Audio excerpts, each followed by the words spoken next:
Guys, I hope you had a great 4th of July, didn't get too sunburned like I did, and you're ready to hop back on the business grind. Let's talk about mobile homes today and passive income, because a lot of you young investors are so focused on wholesaling and flipping houses or being a regular real estate agent and selling houses. You need to start thinking today passive income. That is income that comes in, reoccurring income, residual income streams that you trade time, energy, and resources for once, but it pays you over and over and over again. This is like building a rental portfolio, or building a note portfolio, or building a revenue share team at EXP like we do. So there's lots of different ways to build residual income streams, meaning you trade your effort once but get paid over and over. What most people do is they focus on active income, and this is very, very risky with your career, because once you sell that last house, you're unemployed until you get another contract.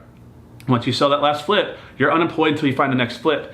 And it's a very stressful life to live. So you should be using active income streams to get into passive income streams, because if you're not building money or making money while you're sleeping or doing other activities, you're gonna die working. So let's look at this closely on how you can use mobile homes as a great strategy to get your cash flow going when you don't have a lot of money, or you're trying to raise money but can only raise small amounts when you're starting your business.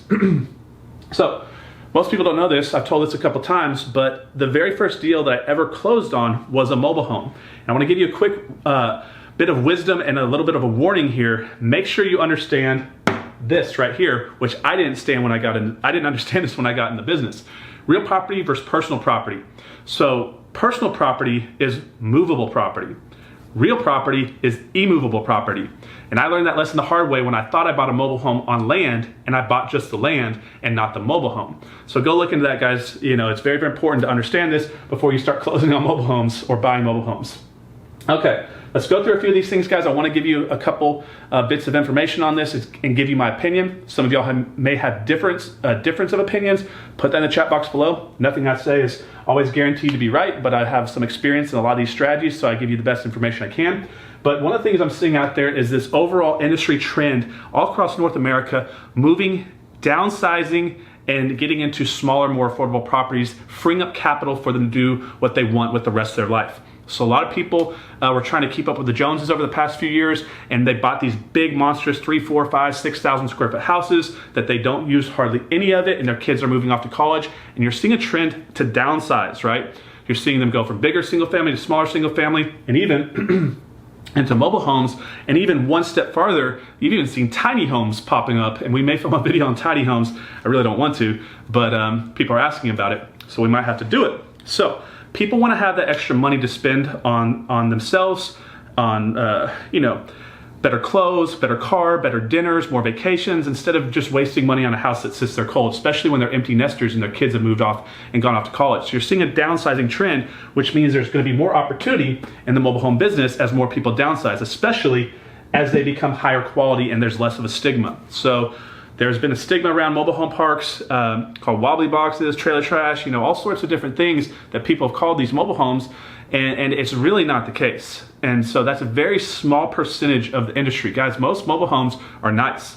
A lot of them now have granite, hardwood floors. They're just as nice as a single family house, but they're more affordable. And people are realizing that now, and this has become a big trend all across North America, especially in certain pockets around the country. Mobile homes are the thing right now. So if you're not thinking about investing in mobile homes, maybe you should take a second to think about this a little bit closer if you're only focused on single family and you're only focused on multi-unit, because mobile homes are a big opportunity because they have higher cash flow.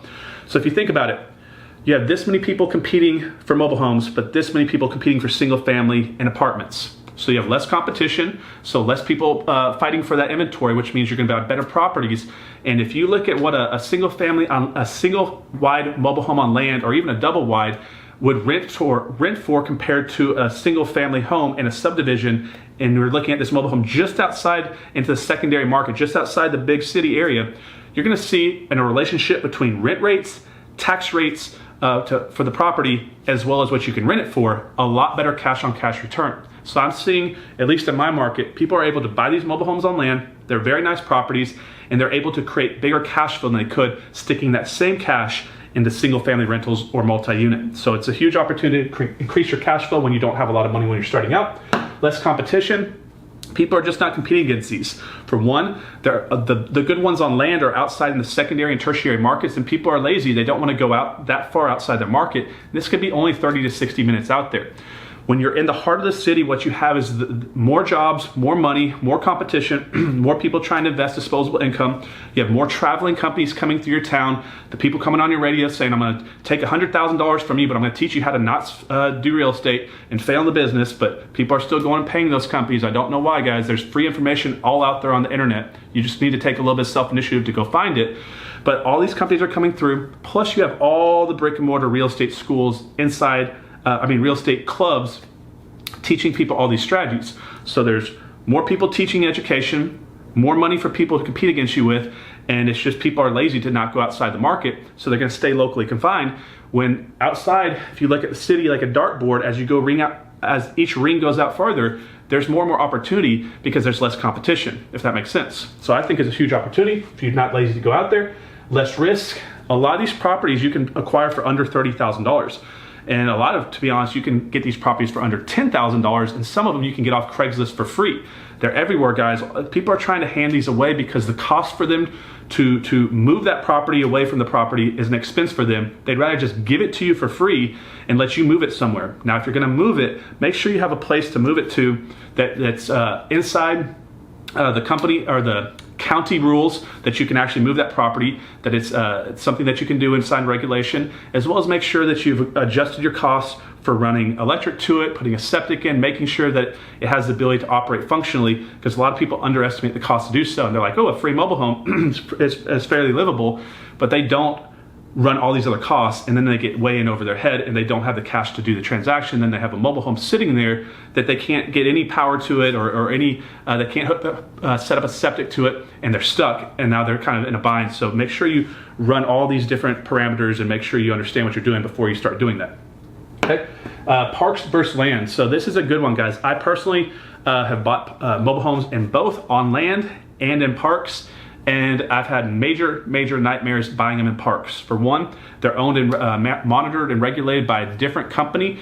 And some of these parks will allow you to buy the mobile home in that park, but they may have regulations or restrictions on what you can do with that mobile home. Some of them may not even let you move your property off the property. Some of them say you can only rent the property or you can't rent the property. Some say that you cannot own or finance the property. So each park's a little bit different. And if you buy a property inside their park and you're renting it, or your mobile home is on their land, they can tell you what to do. Now the other thing is, you're gonna have a tough time selling these properties a lot of times, because a lot of these parks require that everybody's screened, even if you're selling it on owner financing. And so let's say there's 100 units in this park and you own one of them, and you're trying to sell it for roughly the same price as what the park is trying to sell their mobile homes for. Because a lot of times they own a certain percentage of the properties, and they have other private owners as a certain percentage of properties inside the park. But if everybody that you could sell the property to has to be qualified to go to the front office, and they have to go fill out an application, what do you think is going to happen? It's like a black hole. You're driving all the leads to fill the property. They go into the front office, and all of a sudden they disappear after telling you they love the property, and then you find out that they moved into the property next door that's owned by the park. So sometimes you have to sell the entire park before you can even sell yours, because that park is just snatching your tenants or your owner finance clients away. And so that has been a big problem for a lot of people. So be very careful when you're thinking about this. Plus, you have an underlying lot rent that you have to pay, which is very expensive, which cuts back on your cash flow. So I personally like to buy properties on land. I see them almost as the same thing as single family. And also there's a whole market for these properties outside the ones that want to live inside the park, okay? Also, owner financing versus rent. Same thing with a single family house, guys. You need to decide what's most important. Now, if you rent the property, you're gonna keep it forever. You're gonna have the equity in the property, you can sell it later.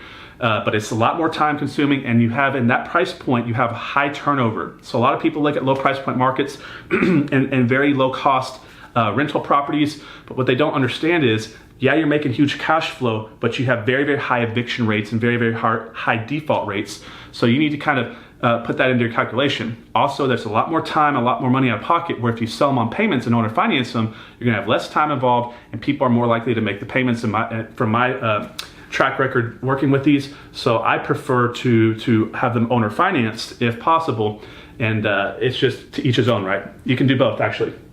And then recession proof. Now, nothing's obviously recession proof, but it's just, where are they gonna move? The market falls apart and people are having to sell their houses or walk away from their houses. Do they move to a tree or a bush or a field or move into the ocean? They have to move somewhere. And mobile homes are about as affordable as houses can get these days, and they can get a 1996 pretty nice mobile home that's way more affordable than getting like a 1920 frame house in a lot of inner cities in some of these markets across the country. So a lot of people are choosing to move into mobile homes on land, get outside the city, have a little bit more freedom, a little bit more room to breathe. And it's just a huge opportunity, guys. So if you haven't looked into mobile homes, a few of you asked if I could film a video. I highly push this strategy. I think it's a great strategy. I think it's a great way for people to get into business, because you may only have to have $30,000, $40,000, $50,000 to start it to get into your first mobile home or two. The other thing is, if you're trying to raise money from private lenders, it's a lot easier to borrow $30,000 than it is $300,000. So there's just a lot easier barrier of entry to get into your first residual type of properties that start kicking off cash flow. Then you go from mobile homes into other residuals, apartment complexes, commercial, whatever you do. So it's a good stepping stone, as well as a good just business to be in going forward. Hope you like the video, guys. If you haven't already done so, subscribe to the channel, share it around. If you don't like what I said or you think you have a different opinion, I'd love to hear it. Put it in the chat box below, and I'll see you on the next one. Have a good day.